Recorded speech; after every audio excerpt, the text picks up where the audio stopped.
کے تلفظ کرتے فہزموا غطفان، تو اب وہ ہر بار غطفان کو شکست دے دیتے. یعنی پہلے ہر بار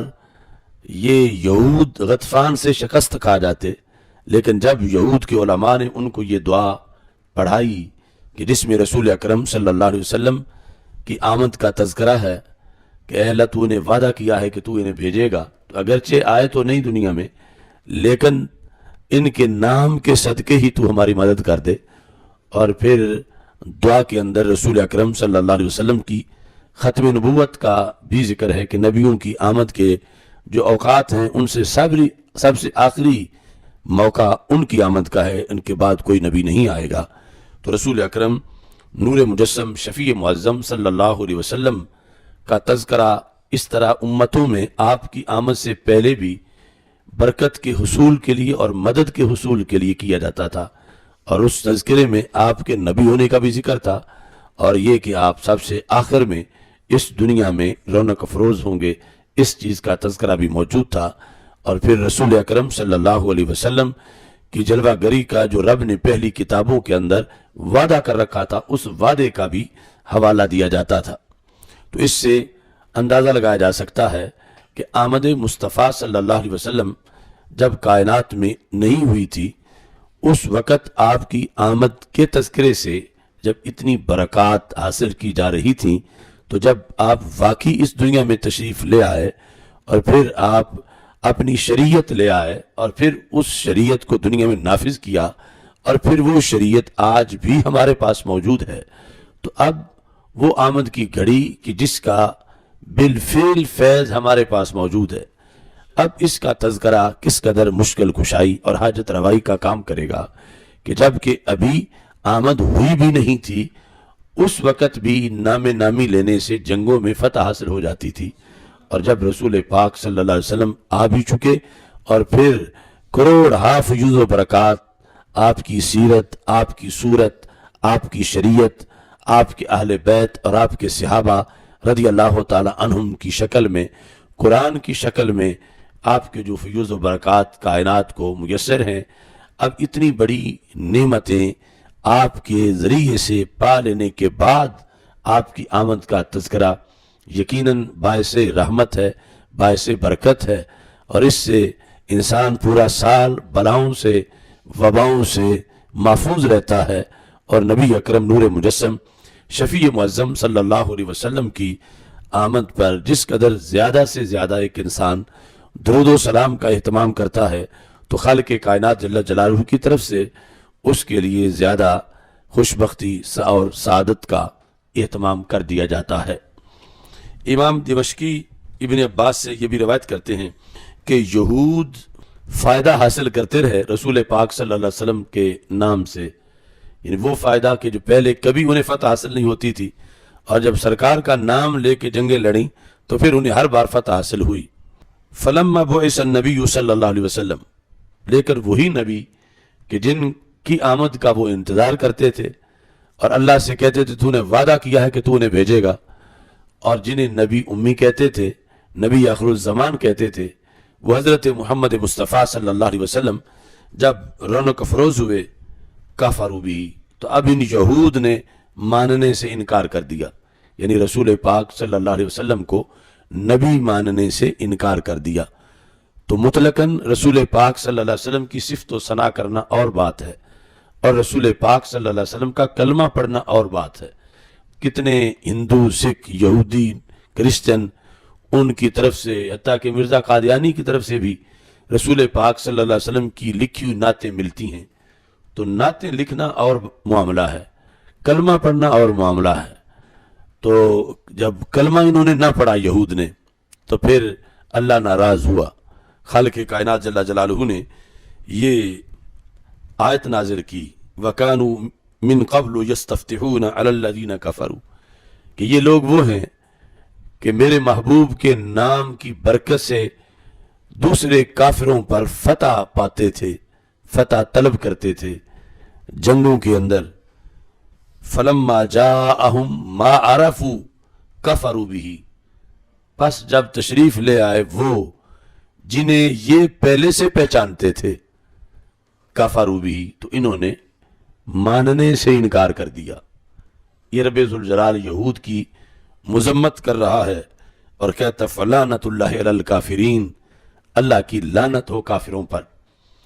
تو یہ جو آیات کریمہ ہیں ان میں اس چیز کا بھی پتہ چلا کہ رسول پاک صلی اللہ علیہ وسلم کی آمد سے پہلے آپ کی معرفت پائی جاتی تھی، یعنی آپ کو پہچاننا، آپ کے بارے میں تعارف، جو کہ قرآن کہتا ہے فلما جاءہم ما عرفوا، ما عرفوا یہ جا کا فاعل ہے، وہ آئے جنہیں یہ پہچانتے تھے، یہ یہود جن کو پہچانتے تھے۔ جو لوگ اہل کتاب نہیں تھے مشرکین مکہ، انہیں تو پہلے پہچان نہیں تھی، لیکن جو اہل کتاب تھے جنہوں نے اپنی کتاب میں پڑھا ہوا تھا انہیں پہلے بھی پہچان تھی کہ حضرت محمد صلی اللہ علیہ وسلم آخری نبی مکہ مکرمہ سے ظاہر ہوں گے اور وہ نبی ہوں گے، یہ ان کو پہچان تھی۔ لیکن محض پہچان کام نہ آئی، کیونکہ ایک ہوتا ہے جاننا، دوسرا ہوتا ہے ماننا۔ صرف جاننا کافی نہیں، جاننے کے ساتھ ماننا بھی ضروری ہے، اور اگر کوئی جاننے کے باوجود نہ مانے تو پھر سختی بھی زیادہ ہوتی ہے اللہ کی طرف سے۔ یعنی جو جانتا ہی نہیں اور نہیں مانتا تو کافر تو وہ بھی ہے، مگر اس پر وہ وعید نہیں جو جاننے کے باوجود پھر نہ مانے۔ تو خالق کائنات جل جلالہ نے اس واسطے یہود کے لیے فوراً یہاں لعنت کا لفظ استعمال کیا، فلعنت اللہ علی الکافرین، اللہ کی لعنت ہے کافروں پر۔ اب یہاں جن کا ذکر ہے پہلے تو ان کافروں پر لعنت ہے، اور وہ کون ہیں؟ یہود، کہ پہلے تو رسول پاک صلی اللہ علیہ وسلم کے نام نامی کے صدقے فتح پاتے رہے، اتنا کچھ کھاتے رہے سرکار کے نام کے صدقے، اور پھر صفتیں بھی بیان کرتے تھے کہ وہ نبی امی ہیں، آخری نبی ہیں۔ تو اللہ فرماتا ہے جب جنہیں وہ جانتے تھے وہ آ گئے، یعنی حضرت محمد مصطفیٰ صلی اللہ علیہ وسلم، تو کلمہ پڑھنے سے انکار کر دیا۔ آج بھی کچھ لوگ ہمارے بڑے سادہ مزاج ہوتے ہیں کہ فلاں سکھ نے سرکار کی نعت کہی ہے اور فلاں ہندو نے کہی ہے، تو فلاں بد مذہب نے اتنا اچھا قصیدہ لکھا ہے۔ یہ جو ایک معرفت ہے نعت کی شکل میں، یہ آخرت میں یا ایماندار ہونے میں شمار نہیں ہوگی، یعنی وہ یہودی یہودی ہی رہے گا، ہندو ہندو ہی رہے گا، سکھ سکھ ہی رہے گا، جب تک کہ وہ رسول پاک صلی اللہ علیہ وسلم کو آخری نبی اور رسول تسلیم نہیں کرتا۔ لا الہ الا اللہ محمد الرسول اللہ صلی اللہ علیہ وسلم یہ کلمہ نہیں پڑھتا، اگرچہ وہ 100 جلدوں میں بھی کتاب لکھ دے رسول پاک صلی اللہ علیہ وسلم کے فضائل پر، سیرت پر، تو اس کے بارے میں یعنی یہ تو کہا جا سکتا ہے کہ اس نے یہ کارنامہ کیا، یہ سیرت لکھی ہے، مگر یہ نہیں اس کے لیے نرم گوشہ رکھا جا سکتا کہ اس کی بخشش ہو جائے گی، مغفرت ہو جائے گی، یا وہ مسلمان شمار ہوگا، کیونکہ جب تک وہ رسول پاک صلی اللہ علیہ وسلم کو نبی تسلیم نہ کرے اور آخری نبی تسلیم نہ کرے، اس وقت تک وہ لعنت کا ہی مستحق رہے گا۔ جس طرح کہ یہاں یہود چرچا بڑا کرتے تھے، لیکن جب آ گئے رسول پاک صلی اللہ علیہ وسلم تو معرفت ان کو تھی، جس کا ذکر قرآن کرتا ہے کہ جنہیں وہ پہچانتے تھے وہ آ گئے، یعنی رسول پاک صلی اللہ علیہ وسلم۔ مگر آگے کیا ہوا؟ کافروا بھی، نبی ماننے سے انکار کر دیا، اب انہوں نے رسول ماننے سے انکار کر دیا۔ تو یہ نہیں کہ سب نے کیا، بہت سے لوگوں نے کلمہ بھی پڑھا، حضرت عبداللہ بن سلام نے کلمہ پڑھ لیا، تو جنہوں نے کلمہ پڑھ لیا اللہ نے ان کو ڈبل ایمان کی شان دی۔ اور بخاری شریف میں ہے کہ یہ جو اہل کتاب میں سے کلمہ پڑھ جائے، آمنا بنبیہ و آمنا بمحمد صلی اللہ علیہ وسلم، اس نے پہلے اپنے نبی کا کلمہ بھی پڑھا تھا اور پھر رسول پاک صلی اللہ علیہ وسلم کا کلمہ بھی پڑھا، تو اسے ڈبل ایمان دیا جائے گا، ڈبل ایمان کی شان۔ اور جس یہودی یا نصرانی نے کلمہ نہیں پڑھا تو پھر وہ کافر بھی ڈبل شمار ہوگا، کہ نہ تو اس نے رسول پاک صلی اللہ علیہ وسلم کا کلمہ پڑھا اور نہ ہی سرکار کا انکار کرنے کی وجہ سے اپنے نبی کا پڑھا۔ اپنے نبی کا کلمہ پڑھا ہوا تب معتبر ہوتا جب ان کا کہنا مان کے سرکار کا بھی پڑھتا۔ جب اس نے رسول پاک صلی اللہ علیہ وسلم کا کلمہ پڑھنے سے انکار کر دیا تو اس بنیاد پر اس نے جو دعویٰ کیا تھا کہ وہ حضرت عیسیٰ علیہ السلام کا کلمہ پڑھتا ہے یا حضرت موسیٰ علیہ السلام کا کلمہ پڑھتا ہے، وہ دعویٰ بھی جھوٹ ثابت ہوا، کیونکہ انہوں نے اپنے ماننے والوں کو یہ کہا تھا کہ جب وہ تشریف لائیں تو ان کا کلمہ پڑھنا تو ان پہ لازم ہے، تو جب کلمہ نہیں پڑھا گیا تو اپنے نبی کا بھی انہوں نے انکار کر دیا۔ یہی وجہ ہے کہ جب حضرت ام خلاد رضی اللہ تعالی عنہا، جن کا تذکرہ سنن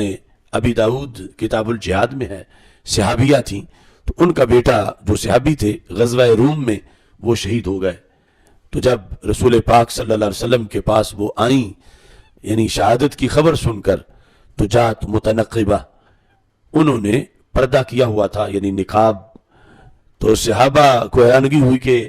بیٹے کی شہادت اتنا دور اہل کتاب کے خلاف لڑتا شہید ہوا، اس کی خبر سنی، پھر بھی ان کے پردے میں کوئی فرق نہیں پڑا، اور ایسی خبر پر بھی پریشانی سے ان کے پردے میں فرق نہیں آیا۔ صحابہ نے جب تعجب کیا تو انہوں نے اس پر یہ کہا کہ روزے تو ابنی ولم ارزا حیائی، شہید بیٹا ہوا ہے، حیا تو شہید نہیں ہوئی، تو اس بنیاد پر میں اب بھی پردے میں ہوں۔ انہوں نے اس موقع پر رسول اکرم صلی اللہ علیہ وسلم سے یہ سوال کیا کہ میرے بیٹے کو کیا ملے گا؟ تو رسول پاک صلی اللہ علیہ وسلم نے فرمایا اِنَّ لِابْنِكَ اجرا شہیدین، اللہ تیرے بیٹے کو 2 شہیدوں کا ثواب عطا فرمائے گا۔ تو یہ صحابہ کرام رضی اللہ تعالی عنہم کا تحقیقی مزاج تھا، ورنہ اس غم کی حالت میں ماں کے لیے یہی بہت بڑی بات تھی کہ شہادتیں 2، یہ تو تاریخی بات ہے کہ جان ایک نکلے شہادتیں 2 مل جائیں، لیکن انہوں نے اسی وقت پوچھا یا رسول اللہ صلی اللہ علیہ وسلم یہ کیا سبب ہے کہ میرے بیٹے کو 2 شہیدوں کا ثواب آپ ارشاد فرما رہے ہیں؟ بڑی بڑی جنگیں ہوئی ہیں، بڑے بڑے لوگ شہید ہوئے ہیں، ہر شہید کو 1 شہادت کا ثواب ملتا رہا ہے،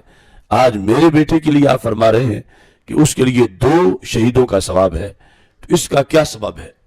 تو رسول اکرم صلی اللہ علیہ وسلم نے ارشاد فرمایا لِأَنَّهُ قَاتَلَهُ أَهْلُ الْكِتَابِ، کہ ہماری پہلی جو جنگیں تھیں وہ ساری جنگیں تھیں مشرکین مکہ کے مقابلے میں، وہ بدر ہو، احد ہو، خندق ہو، اور یہی کے جو مختلف قبائل جو مشرکین مکہ کے اتحادی ہوتے تھے ان کے مقابلے میں ہماری جنگیں تھیں۔ یہ جنگ تھی ہماری اہل کتاب کے مقابلے میں، تو اہل کتاب کے مقابلے میں لڑنے والا جو مجاہد ہے وہ مشرکین مکہ کے مقابلے میں لڑنے والے مجاہدوں سے بڑا مجاہد ہے۔ اگر وہ غازی بنے تو غازی ڈبل بنتا ہے، اگر شہید ہو تو شہید بھی ڈبل بنتا ہے، کیونکہ مکہ کے مشرک سنگل کافر ہیں اور اہل کتاب ڈبل کافر ہیں۔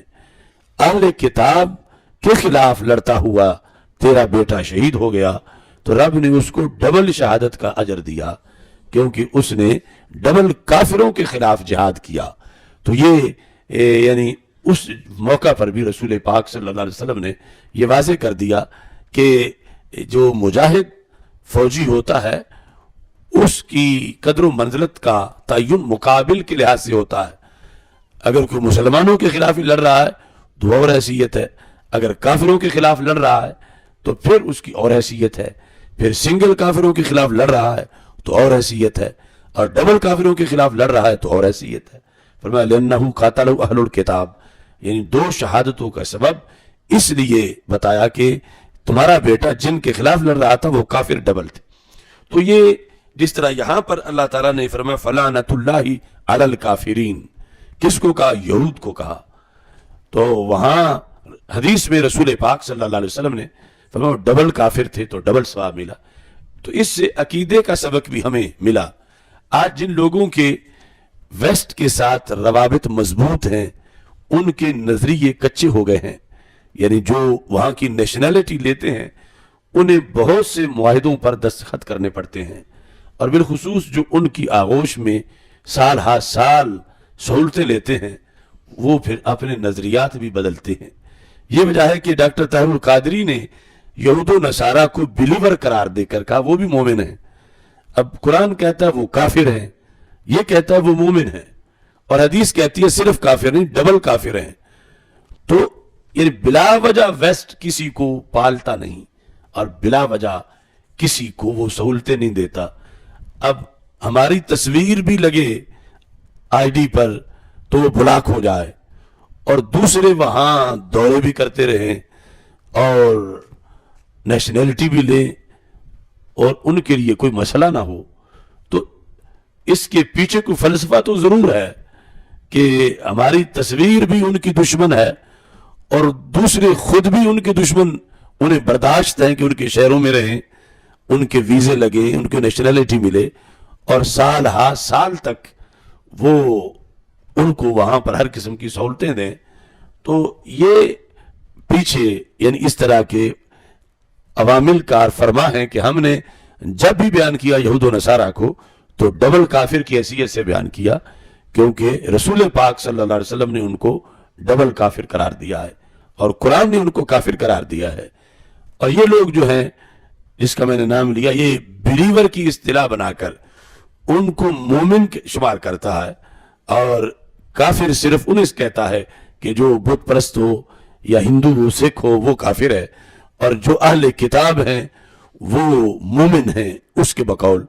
جبکہ مومن کہنے سے بندہ منکر قرآن بن جاتا ہے کہ قرآن نے ان کو جا بجا کافر کہا ہے. اور صرف کافر نہیں بلکہ سنن ابی داؤد سیاستہ میں جو اہم کتاب ہے اس کے اندر رسول پاک صلی اللہ علیہ وسلم نے اہل کتاب کو ڈبل کافر سے تعبیر کیا ہے. اب یہاں پر نبی اکرم نور مجسم شفیع معظم صلی اللہ علیہ وسلم کی جو معرفت تھی سرکار کی آمد سے پہلے, تذکرہ دیگر بہت سے سورسز میں بھی موجود ہے. اس میں لکھا کانت الیہود تستنصر بمحمد صلی اللہ علیہ وسلم علی مشرک العرب, کہ یہود کی جنگ ہوتی تھی مشرکین عرب کے ساتھ تو وہ فتح مانگتے تھے سرکار کے نام کے صدقے. تستنصر یہ باب استفالہ نصر سے, نصرت سے, مدد چاہنا, مدد مانگتے تھے. کیسے؟ بمحمد صلی اللہ علیہ وسلم, رسول اکرم صلی اللہ علیہ وسلم کے وسیلے سے مدد مانگتے تھے اور کہتے تھے اللہم بس ھذا النبی الذی نجدہ مکتوبا عندنا, اے اللہ جن کا نام ہماری کتابوں میں لکھا ہوا ہے محمد صلی اللہ علیہ وسلم, ان کو دنیا میں تو بھیج دے. اور اس دعا کے اندر بھی کہتے تھے حتی نعذب المشرکین, آ جائیں اگر وہ تشریف لے آئیں تو ہمارا مشرکوں کے مقابلے میں پڑنا بھاری ہو جائے گا, ہم مشرکین کو عذاب دیں گے. وَنَقْتُلَهُمْ, اور ہم ان کو قتل کریں گے, کیونکہ حضرت محمد صلی اللہ علیہ وسلم بھی مشرکین کے خلاف ہوں گے, ہم بھی مشرکین کے خلاف ہوں گے, تو پھر ہمارا پڑنا بھاری ہو جائے گا. یار اب ان کو جلدی بھیج دے. یعنی ایک تو سرکار کا نام لے کر مدد پہلے بھی طلب کرتے تھے اور دوسرا آمد کے بھی منتظر تھے کہ رسول پاک صلی اللہ علیہ وسلم کی ولادت ہو اور آپ دنیا میں ظاہر ہوں. فلما بعث محمد صلی اللہ علیہ وسلم ورأوا انہ من غیرہم, جب رسول پاک صلی اللہ علیہ وسلم کی ولادت ہوئی اور پھر چلتے چلتے وہ وقت آیا کہ آپ نے اعلان نبوت فرمایا تو کفروا بہ, انہوں نے انکار کر دیا کلمہ پڑھنے سے. اس کے پیچھے بھی ان کی ایک سیاسی بیس تھی, وہ اپنے آپ کو عرب کی اپوزیشن سمجھتے تھے یہود. اور جب رسول اکرم صلی اللہ علیہ وسلم عرب میں جلوہ گر ہوئے, یعنی یہ خاندان بنی ہاشم یہ عرب ہے, یہود اگرچہ آباد یہیں تھے حجاز میں ہی, لیکن وہ اپنے آپ کو عرب نہیں کہلاتے تھے, وہ یہود تھے. اور انہیں انتظار تھا کہ رب ہمارے اندر بھیجے گا حضرت محمد مصطفیٰ صلی اللہ علیہ وسلم کو. اور جب رسول پاک صلی اللہ علیہ وسلم عرب کے اندر بھیجے گئے تو کفروا بہ حسدا للعرب, انہوں نے کلمہ پڑھنے سے انکار اس لیے کیا کہ انہیں عرب سے حسد تھا, کہ یہود کو عرب سے حسد تھا, تو یہ حسد ان کو لے ڈوبا. اور رسول اکرم صلی اللہ علیہ وسلم عرب میں تھے, وَهُمْ يَعْلَمُونَ أَنَّهُ رسول اللہ صلی اللہ علیہ وسلم, انہیں اس میں کوئی شک نہیں تھا سرکار کی رسالت میں. وہ جانتے تھے کہ آپ اللہ کے رسول صلی اللہ علیہ وسلم ہیں, یہ انہیں پکا پتہ تھا. لیکن حسد کی بنیاد پر جب انہوں نے انکار کیا تو اللہ تعالیٰ نے فرمایا فَلَمَّا جَاءَهُمْ مَا عَرَفُوا